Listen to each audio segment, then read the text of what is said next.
இதோ பாருங்க, நம்ம வீட்டிலேயே அற்புதமாக சாஃப்டாக பரோட்டா வர்ற மாதிரி சரிங்களா, நம்ம தயாரித்திருக்கக்கூடிய பரோட்டா மாவுங்க. இப்போ வந்து பார்த்திங்க அப்படின்னா 1 கிலோவை நம்ம தயாரித்திருக்கிறோம் பரோட்டாவுக்கு மாவுக்காக. ஆனால் பார்த்திங்கன்னா ஒட்டுக்காக நம்ம பிணையில. இதை தயவு செய்து உங்கள் வீட்டில் இருக்கக்கூடிய சமைக்கிறவங்ககிட்ட சொல்லுங்கள். இதை பார்த்துக்கிட்டு இருக்கிறவங்ககிட்ட இந்த வேண்டுகோளை வைக்கிறேன். ஏன்னா நீங்கள் ஒட்டுக்காக இந்த 1 கிலோவையும் போட்டு பிணைஞ்சிங்க அப்படின்னா இது பிணையிறதுக்கு நீங்கள் பல்வேறு ஆர்டிஃபிஷியல் இன்க்ரீடியன்ஸை சேர்த்துனா தான் இந்த மாதிரி சாஃப்ட் கிடைக்கும். அதனால தான் இப்போ 1/2 கிலோவை நம்ம உங்களுக்கு போட்டு பிணைய சொல்லியிருக்கோம். சாஃப்ட் எப்படி இருக்குதுன்னு பாருங்கள். இன்னி பரோட்டா சுட்டதுக்கப்புறம் காட்டுறேன் எப்படி இருக்குதுன்னு பாருங்கள். இப்போ இதை பார்த்திங்க அப்படின்னா பிணையிறதுக்கு நம்ம மெயினாக சில டிப்ஸுகளை சொல்லித்தர போகிறோங்க. இந்த மாதிரி வறுத்து வைத்திருக்கக்கூடிய கல்லுப்பு சரிங்களா, இந்த மாதிரி நம்ம சொல்லக்கூடிய நாட்டு கரும்பு சக்கரை, இந்த மாதிரி எண்ணெயை கூட பார்த்திங்க அப்படின்னா நம்ம சொல்லக்கூடிய டேப் வாட்டர் தண்ணி சரிங்களா, இந்த தண்ணியோடு சேர்த்து பக்குவமாக பிணைஞ்சு எடுத்தோம்னா இந்த மாதிரி வருங்க. அதாவது இதுக்கு முன்னத்து ஸ்டேஜுக்கு வரும். அதை பார்த்திங்க அப்படின்னா நம்ம இந்த மாதிரி மூடி வச்சோம் அப்படின்னா ஒரு 20 நிமிஷம் போதுங்க. மூடி வச்சோம் அப்படின்னா அருமையாக இப்போ நம்ம காமிச்ச ஸ்டேஜுக்கு வந்துடும்.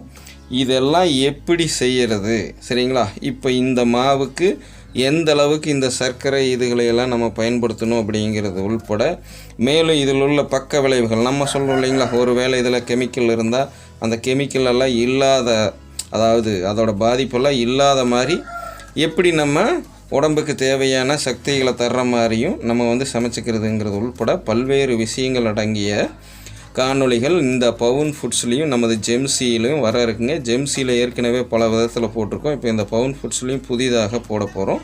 நம்ம பவுனம்மாவுடைய அற்புதமான கைப்பக்குவத்தில் நாங்கள் எங்களுக்கு பரோட்டா சாப்பிடணும்னு தேவைப்படையில் இந்த மாதிரி வீட்டில் செய்து தாங்க கிட்டத்தட்ட 15 வருடங்களுக்கு மேலே சாப்பிட்டுக்கிட்டு இருக்கிறோம். இதனால் வரக்கூடிய பக்க விளைவுகளை பெரும் அளவில் தவிர்த்துக்கிட்டு இருக்கிறோம். இந்த பலனை உங்களுக்கும் கொண்டாந்து சேர்த்தணும் அப்படிங்கிறதுக்காகத்தான் இப்போ நம்ம இந்த டிப்ஸை உங்களுக்கு ஒரு முன்னோட்டமாக வெளியிடுறோம்.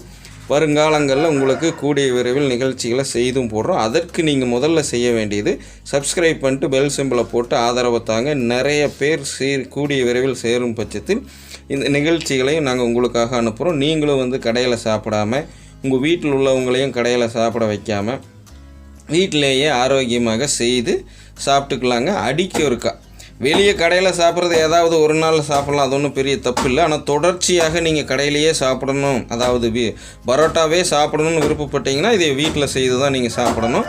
அதற்கான பல்வேறு முக்கிய தகவல்களை எங்களுடைய 13 வருட ஆராய்ச்சியையும் பவுனம்மாவுடைய 25 வருட தொழில் அனுபவத்தையும் பயன்படுத்தி உங்களுக்கு செய்து தரோங்க. அதனால் இதோட முக்கியத்துவத்தை உணர்ந்துட்டு தொடர்ந்து இணைந்து பயணிங்கள். நம்ம ஜெம்சி நெட்வொர்க் வழங்கக்கூடிய பவுன் ஃபுட்ஸுடைய சேனலுடனும் அனைவரும் இயற்கையோடு இணைவோம், இன்பமாய் வாழ்வோம். உணவே மருந்து, உணர்ந்து அனுதினமும் அருந்து அப்படிங்கிற நம்ம முன்னோர் வாக்க சொல்லிட்டு முடித்துக்கிறேங்க. நான் உங்கள் Guru, founder and CEO of ஜெம்சி networks, chief news editor of ஜெம்சி CCNEWS, சீஃப் குக் ஆஃப் ஜெம்சி பவுன் ஃபுட்ஸ், சீஃப் ட்ரெய்னர் ஆஃப் ஜெம்சி workout and healthy diet tips. நன்றி, வணக்கம்.